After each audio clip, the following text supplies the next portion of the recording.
What is up, guys? Sports Snippets Dennis Sullivan. It is Sunday evening. The Dolphins improved to 5-1 with a 42-21 victory over the Carolina Panthers. Want to take a few minutes here, share my thoughts with you on this game before I do get started. If you do like the content of this particular video, you know what to do. Go ahead and hit that thumbs up, share a comment with me, let me know what you think about this game and about our chances in the very important upcoming Week 7 matchup against the Philadelphia Eagles on Sunday Night Football. So let me know what you think about that as well. Feel free to subscribe also to my channel. That would be awesome if you do. Let's get started, guys. It was a game where Carolina just comes out like they were fired up. They were ready to go. They looked sharp. They took a 14-0 lead. I'm sitting here going, oh no. This is the trap game of all trap games, and oh no, this doesn't look good because let's be honest, guys, Dolphin teams of 5, 10, 15 years ago that were favored heavily in a game like this, they would have just folded right up, and you know they would have, and we would have lost this game. I'm telling you right now. But this Dolphin team is different.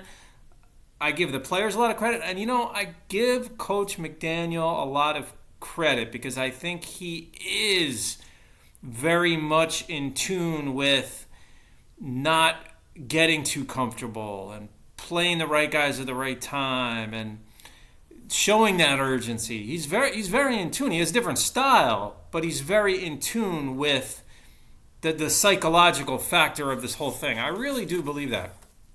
And it was a game where the Dolphins would eventually come back, as we all know, score 35 unanswered points. Next thing you know, they're up 35-14 late in the game. Mike White, unfortunately, due to the fact that he doesn't really play much at all because he's the backup quarterback, throws that pass to the right side, and it was a pick six. But you know what? I am happy that Mike White is our backup. I've said that before. He's fully capable. He just made a bad throw, and he doesn't play much. So, we're going to give him a pass. What are you going to do? That is 35-21. Dolphins would score one more touchdown en route to a 42-21 victory. Whenever a game such as this, where your team is heavily favored and there's like a very small percentage that you're going to lose this game, and it plays out kind of the way it did this afternoon on Sunday, you'll take that every time. Because when you think about it, the game did play out pretty much how we thought it would. The big star really was Raheem Mostert, and that's kind of how it was supposed to be. And I say that because Carolina does not have a good run defense. Their pass defense is not that bad. Their run defense is not good at all. I think it might be right at the bottom of the NFL rankings. If not, awful close to it. Mostert would finish with 17 carries. He was the big player in this game. 115 yards on the ground, 2 touchdowns. He added another touchdown receiving on 3 catches for 17 yards. 3 touchdowns in total. Tua was his regular self, 21 of 31, 262 yards. He didn't have to throw for like 350 or anything like that in this game. You got to like the 3 touchdown passes. No interceptions. I mean, when the Dolphins are just clicking, they don't even have to fully click, and they're not turning it over. That's the key. They're as good as anyone. They really are.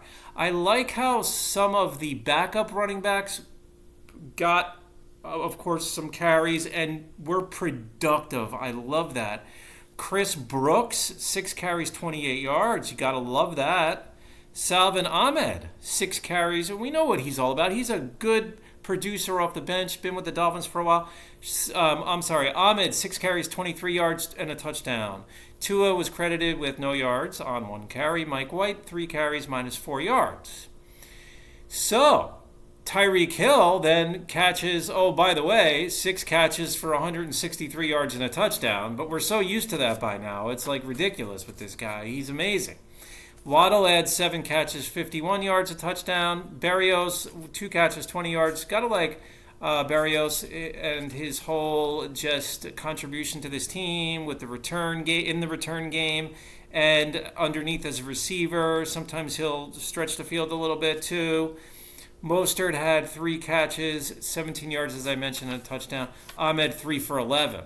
Bryce Young, and I'll say this about Bryce Young and Carolina, just take a minute for them to go over some feedback for you on them.